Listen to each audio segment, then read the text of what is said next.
Christophe Révelli, bonjour. Bonjour. Vous êtes professeur de finance responsable et directeur académique du Master Corporate and Sustainable Finance à Cage. Alors nous allons parler de l'enseignement supérieur en économie et en finance. Quel est l'état des lieux en France aujourd'hui ? Je dirais que l'état des lieux, il est clairement aujourd'hui autour d'un statu quo. On ne peut pas aujourd'hui, on peut pas dire clairement que les méthodes d'enseignement en économie et en finance ont réellement évolué, notamment dans les programmes master, que ce soit dans les universités ou dans les business schools. Il y a une étude récente de l'Institut Veblen en association avec 4 enseignantes-chercheuses qui le confirment. On a une omniprésence, je dirais, très forte des contenus type analyse quantitative, mathématiques financières, trading, qui ne permet pas encore aujourd'hui d'aiguiser le sens critique des étudiants. Excusez-moi, je vous coupe, mais quand vous dites évoluer, c'est par rapport à la crise de 2008 ? Oui, disons que depuis le constat de la crise de 2008, on a un statu quo clair. Et aujourd'hui, il est certain qu'on n'a pas encore transformé les méthodes qui permettraient d'aller justement vers plus d'impact sur l'économie réelle, plus d'enjeux autour de la transformation sociétale. Donc il est certain qu'aujourd'hui, les contenus pédagogiques ne sont pas adaptés à la situation économique et à la situation sociétale. Et l'enjeu, c'est effectivement d'essayer de proposer des formations et des contenus qui changent clairement le paradigme et qui permettent aux étudiants d'avoir une vision plus claire des pratiques sur ces sujets. Alors justement, comment faire pour changer ces méthodes d'enseignement ? Alors, je dirais que le premier point, c'est surtout se centrer déjà autour de la responsabilité de l'enseignant, de l'académique en lui-même, c'est-à-dire sortir un peu de sa zone de confort et aller chercher des nouveaux contenus qui vont permettre justement de pouvoir basculer et changer de paradigme.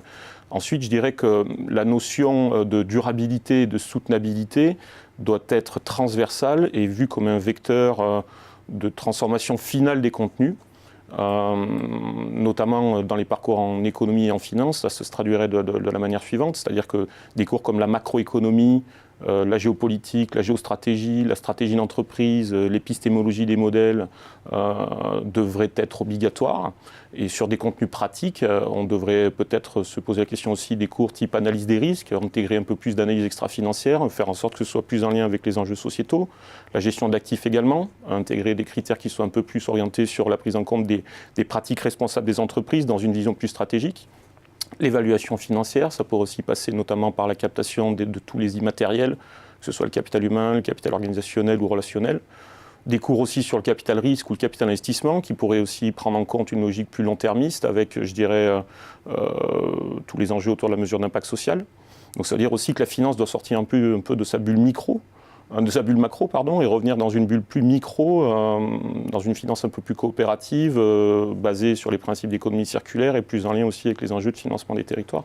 Alors vous décrivez une sorte d'idéal type, mais de l'enseignement idéal, mais alors est-ce qu'il existe concrètement des initiatives ? Est-ce qu'on est encore loin du compte ? Oui, clairement, on est loin du compte. C'est clair que la question aujourd'hui, elle est toujours la même qu'il y a 10 ans. Alors, je dirais qu'en sortie de crise, il y a eu un besoin aussi de légitimité sociale pour la finance et de se racheter quelque part une forme de légitimité sociale. Donc ça veut dire qu'on a eu des modules qui ont émergé dans des parcours en finance, en économie, autour de l'éthique des affaires, de la compliance, de la responsabilité sociale de l'entreprise, mais c'est encore trop peu, c'est-à-dire qu'ils ne sont pas intégrés, ils sont même décorrélés.